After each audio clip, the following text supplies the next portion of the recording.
നമസ്കാരം. എൻ്റെ ഗുരുനാഥൻ JC. Sir പറയുന്ന ഒരു കാര്യമുണ്ട്. ചിലർ നമ്മുടെ സെറ്റിലേക്ക് വരുമ്പോൾ ഒരു സൂര്യ വെളിച്ചം വരുമ്പോൾ തോന്നും. പോസിറ്റീവ് എനർജി ആയിരിക്കും ചിലർ വന്നിറങ്ങുമ്പോൾ. ഒരു പോസിറ്റീവ് വൈബ് ഉണ്ടാവും.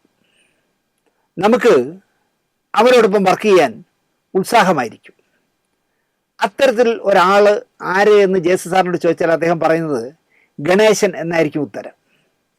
അത് 100% ശരിയാണ്. കാരണം രാവിലെ ഗണേശൻ കാറിൽ വന്നിറങ്ങുമ്പോൾ ഏതെങ്കിലും അടുത്തുള്ള അമ്പലത്തിൽ പോയ കറുത്ത കുറിയോ ചന്ദന കുറിയോ ഒക്കെ ഇട്ട് വന്നിറങ്ങിയാൽ സുസ്മേര വദനായി അവിടെ നിൽക്കുന്നവരുടെയൊക്കെ തോളിൽ തട്ടി തമാശകളൊക്കെ പറഞ്ഞിട്ടേ പ്ലീസിങ് ആയിട്ട് മാത്രമേ സെറ്റിലേക്ക് കയറൂ. വേറെ ചിലരുണ്ട് നെഗറ്റീവ് മാത്രം പ്രസരിപ്പിക്കുന്ന കൂട്ടം. ഒന്ന് പോയി തന്നെ എന്ന് അറിയാതെ നമുക്ക് പറയാൻ തോന്നും ഇവരോട്. അങ്ങനെയുള്ള നെഗറ്റീവ് എനർജി പുറത്തേക്ക് വിടുന്നവരെ പറ്റിയും ജെ.സി. സാർ എന്നോട് 1-2 പേരുടെ പേര് പറഞ്ഞു. ഞാനത് പറയുന്നത് ശരിയല്ല. ഞാനപ്പം നിന്ന് ഭയങ്കരമായിട്ട് ചിരിച്ചു. ഗണേശൻ്റെ കാര്യം ജെ.സി. സാർ പറഞ്ഞത് 100% ശരിയാണ്. അയാൾ എപ്പോഴും പോസിറ്റീവായിട്ട്, നമ്മൾ മന്ത്രിയുടെ ക്യാബിനിൽ ചെന്നാലും അതെ, മന്ത്രിയുടെ ഭാരമൊന്നുമില്ലല്ലോ, ചിരിച്ചുകൊണ്ട് സംസാരിക്കും, തമാശകൾ ഇഷ്ടം പോലെ പറയും.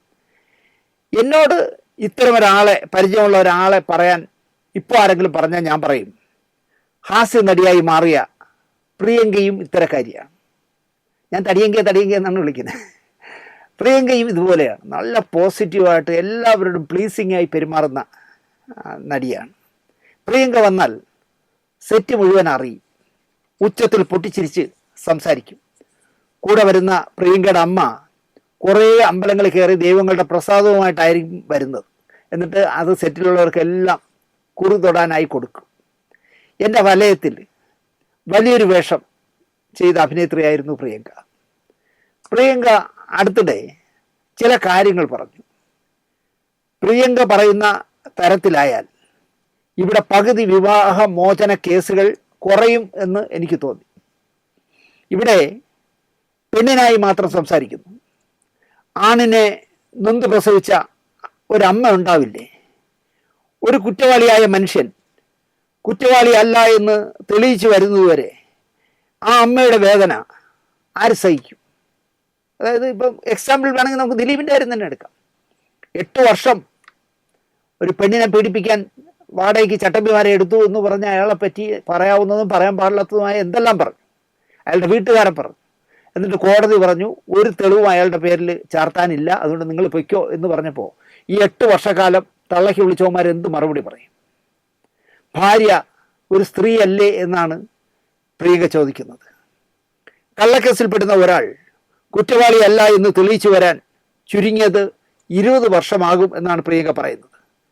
അയാൾക്കൊരു മോനുണ്ടെങ്കിൽ അച്ഛൻ നിരപരാധിയാണെന്ന് തെളിയിച്ചു വരുന്ന 20 വർഷം, അല്ലെങ്കിൽ ഒരു മോളുണ്ടെങ്കിൽ ആ പെൺകുട്ടി അനുഭവിക്കുന്ന ട്രോമ ആരറിയുന്നു എന്നാണ് പ്രിയങ്ക ചോദിക്കുന്നത്.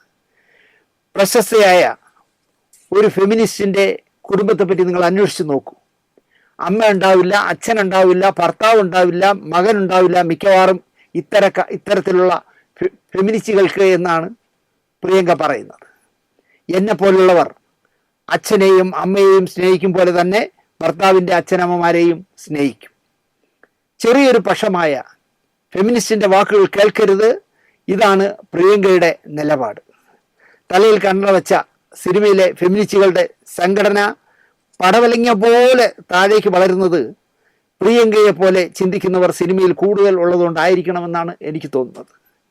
MTയെ കരിവാരി തേക്കാനും തന്തയില്ലാത്ത കുട്ടിയെ ജനിപ്പിക്കാനും മമ്മൂട്ടിയെ പോലെ മാന്യമായി ജീവിക്കുന്നവരെ തെറി പറയാനും വീട്ടിലെന്ത് നടക്കുന്നു നാട്ടിലെന്ത് നടക്കുന്നു എന്ന് ചിന്തിക്കാത്തവരെയും ആരംഗീകരിക്കാൻ പ്രിയങ്ക? ഇവിടെയാണ് പ്രിയങ്കമാരുടെ പ്രസക്തി എന്ന് ഞാൻ പറയും. ഇങ്ങനെ തന്നെ പോണം പ്രിയങ്ക.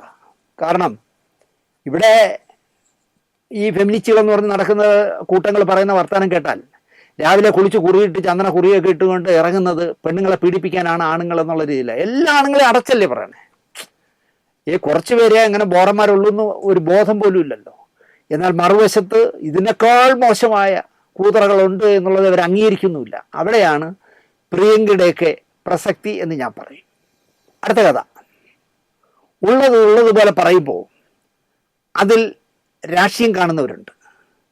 ഞാനിപ്പോൾ രാഷ്ട്രീയ മെമ്പർഷിപ്പ് ഇല്ലാത്ത കമ്മ്യൂണിസ്റ്റുകാരനാണ്. ഞാനിപ്പോൾ ഫെഫ്കയിലും ടെലിവിഷൻ പെട്ടേണിറ്റിലും അംഗത്വമില്ലാത്ത സിനിമാക്കാരനാണ്. എല്ലാത്തിൽ നിന്നും ഞാൻ രാജിവെച്ച് പോയതാണ്, അല്ലാതെ ഒരിടത്തുനിന്നും എന്നെ പുറത്താക്കിയതല്ല. നമ്മുടെ ചാനലിൽ ഇവരെക്കുറിച്ചൊക്കെ നല്ലതും ചീത്തയും ചിലപ്പോൾ നമുക്ക് പറയേണ്ടി വരും. അംഗത്വം ഒരു വിലങ്ങ് തടിയാകരുത്, ആ പക്ഷക്കാരനാണ് ഞാൻ. പിണറായിയുടെ ആദ്യ മന്ത്രിസഭാ കാലത്ത് ഞാൻ സാംസ്കാരിക ക്ഷേമനിധിയിൽ ഒരു ഡയറക്ടറായിരുന്നു. 5 വർഷക്കാലം എൻ്റെ കാറിൽ ഒരു ബോർഡ് വയ്ക്കാനായി എന്നതിനപ്പുറം ഒരു ഗുണവും അതുകൊണ്ട് എനിക്കുണ്ടായില്ല. അർഹതപ്പെട്ട ചിലർക്ക് ക്ഷേമനിധിയിൽ അംഗത്വം വാങ്ങി നൽകി, ചിലർക്ക് ചികിത്സാ ചെലവ് വാങ്ങിക്കൊടുക്കാനായി.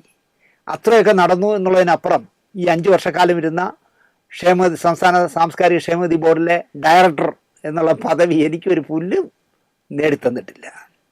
അവിടെ ഇരിക്കുമ്പോൾ സിനിമാ മന്ത്രിയായ AK ബാലനെ നിരവധി തവണ ഞാൻ വിമർശിച്ചു നമ്മുടെ ചാനലിലൂടെ. അപ്പോൾ തോന്നി സിനിമാ മന്ത്രിയുടെ കീഴിലുള്ള ക്ഷേമനിധിയിൽ ഇരുന്നുകൊണ്ട് അദ്ദേഹത്തെ വിമർശിക്കുന്നതിൽ ഒരു ശരികേടുണ്ട് എന്ന് എനിക്ക് തന്നെ തോന്നി. രാജിവെച്ചാൽ അതൊരു വാർത്താക്കോളത്തിൽ പെടും, സർക്കാരിനെയും അത് അവഹേളിച്ച മാതിരിയാവും. ആ ഇടതുപക്ഷക്കാരനായ അല്ലെങ്കിൽ കമ്മ്യൂണിസ്റ്റുകാരനായ ദിനേശ് രാജിവെച്ചു ഈ സർക്കാരിനോടുള്ള വിയോജിപ്പ് കൊണ്ട് എന്നൊക്കെ പറഞ്ഞ് പൊടുപ്പും തൊങ്ങലും വെച്ച് ചെയ്ത് കളയും. ഒന്നാമത് ഞാൻ എൻ്റെ ഭാര്യയെ കൊണ്ടുവന്ന്, സിന്ധുവിനെ കൊണ്ടുവന്ന് ഒരു ഹോമിയോ ഡോക്ടറെ കാണിക്കാൻ നിൽക്കുമ്പോൾ ശാന്തിയുള്ള ദിനേശിനെ അറസ്റ്റ് ചെയ്തു എന്ന് എഴുതിയ മലയാള മനോരമയുടെ ചാനലുള്ള നാടാണ്. എൻ്റെ മകൻ വീട്ടിൽ ഇരുന്നുകൊണ്ട് വാർത്ത കണ്ടുകൊണ്ടിരിക്കുമ്പോഴേ, അതിനുശേഷം ഞങ്ങളുടെ വീട്ടിൽ മലയാള മനോരമയുടെ ചാനൽ വയ്ക്കുകയില്ല. മോൻ നോക്കുമ്പോൾ റോളിങ് പോവുക, ശാന്തിയുള്ള ദിനേശിനെ അറസ്റ്റ് ചെയ്തു ശബ്ദം വിറ്റ് ജീവിക്കുന്ന സ്ത്രീയുടെ പരാതിയിൽ. അവൻ അവിടെ എന്നെ വിളിച്ച്, അച്ഛൻ എവിടേക്കുന്നു? ഞാൻ പറഞ്ഞു ഇവിടെ ഹോമിയോ ഡോക്ടറെ അടുത്ത്. അല്ല, അച്ഛനെ അറസ്റ്റ് ചെയ്തെന്ന് എഴുതി കാണിക്കുന്നു. ഒരു തിരുത്ത് പോലും ഈ ദ്രോഹികൾ കൊടുത്തില്ല എന്നുള്ളതാണ്.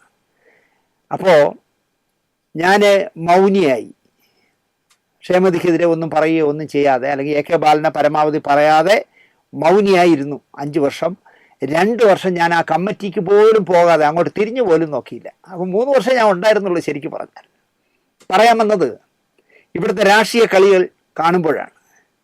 കിറ്റെക്സ് എന്ന കമ്പനിയുടെ ശതകോടീശ്വരനായ സാബു, കിറ്റെക്സ് സാബു എന്ന് പറയുമല്ലോ, എന്ന മുതലാളി തൻ്റെ രാഷ്ട്രീയ ലക്ഷ്യത്തിനായി 2020 എന്ന പാർട്ടി ഉണ്ടാക്കി. 2 പഞ്ചായത്തുകളും പിടിച്ചു. ഇലക്ഷന് നിന്നപ്പോൾ നമ്മളെ മരിച്ചുപോയ ശ്രീനിവാസനും എൻ്റെ സിനിമയിലെ നായകനായ ലാലൊക്കെ പോയിരുന്നു. ഇനി സാബു ആണ് കേരളം ഭരിക്കുന്നതെന്നുള്ള വിചാരത്തിൽ ഭയങ്കര പ്രചരണമായിരുന്നു. കെട്ടിവെച്ച പൈസ കിട്ടിയൊന്ന് സംശയമാണ്.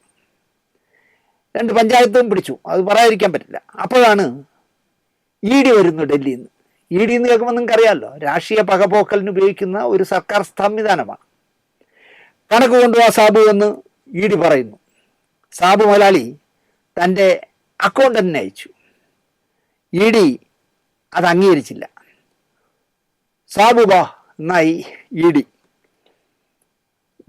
ഫെമയടക്കം, അതായത് വിദേശ നാണയ ചട്ട ലംഘനമടക്കം കുറ്റങ്ങളുണ്ട് എന്ന് ED പറഞ്ഞു. ED പറയുന്ന ആ കുറ്റം വലിയ കുറ്റമാണ്, കാരണം ഭയങ്കര ഫൈനൊക്കെയാണ്. നമ്മുടെ പണം വിദേശത്ത് കടത്തിയ കുറ്റമാണ് ഫെമ. 100 കോടി കടത്തിയാൽ 5 ഇരട്ടി, അതായത് 500 കോടി ഫൈൻ അടിക്കും. അതാണ് ED ചെയ്യുന്നത്. സാബു തൻ്റെ ഒറ്റയാൾ പാർട്ടിയെ കേന്ദ്രം ഭരിക്കുന്ന മുന്നണിയിലെത്തിച്ചു. പ്രശ്നം അതോടെ തീർന്നു. ഇനി ED ഒന്നും ആ ഏരിയ ചെല്ലില്ല, അത് തീർന്നു. കാരണം പുള്ളി ആ മുന്നണിയിൽ അങ്ങ് ചേർന്നു. ഇനി EDയും KDയും ഒന്നും തിരക്കി വരില്ല. അതാണ് ഇന്നത്തെ രാഷ്ട്രീയം. ഈ വഴിയെയാണ് തമിഴ് താരം വിജയ് അഭിനയിക്കുന്ന ജനനായകനോടുള്ള കളി. പൊങ്കൽ റിലീസിനായി ചിത്രം തീർത്തു, സെൻസറിങ്ങിന് കൊടുത്തു. സെൻസർ സർട്ടിഫിക്കറ്റ് എന്താണോ അതങ്ങ് കൊടുക്കുന്ന സിംഗിൾ ബെഞ്ച്, മദ്രാസിലെ സിംഗിൾ ബെഞ്ച് ഉത്തരവിടുകയും ചെയ്തു.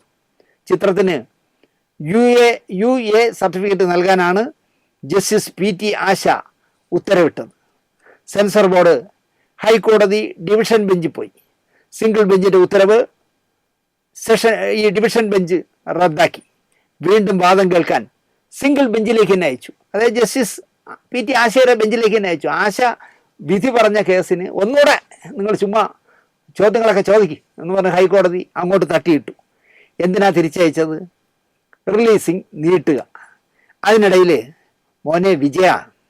നീ ഒറ്റയ്ക്ക് അങ്ങനെ ആളാകണ്ട, വാ വന്ന് ഞങ്ങളുടെ കൂടെ ചേര് എന്നുള്ള ബാർഗൈനിങ്ങിന് വേണ്ടിയാണ് ചേർത്തതെന്നുള്ള ഒരു ഉറപ്പാണ്. ഞങ്ങളെ കൊണ്ട് സ്റ്റാലിനെ ഒതുക്കാൻ കഴിയില്ല. നീ കൂടെ വന്നാൽ സംഭവം എളുപ്പമാവും. ഓക്കെ എന്ന് പറഞ്ഞാൽ നിന്റെ ജനനായകൻ പിറ്റേന്ന് തിയേറ്ററിൽ കളിക്കാം. ഇതിനെയൊക്കെയാണ് ഞാൻ പറയാറുള്ളത് പ്രഖ്യാപിക്കാത്ത അടിയന്തരാവസ്ഥയെന്ന്.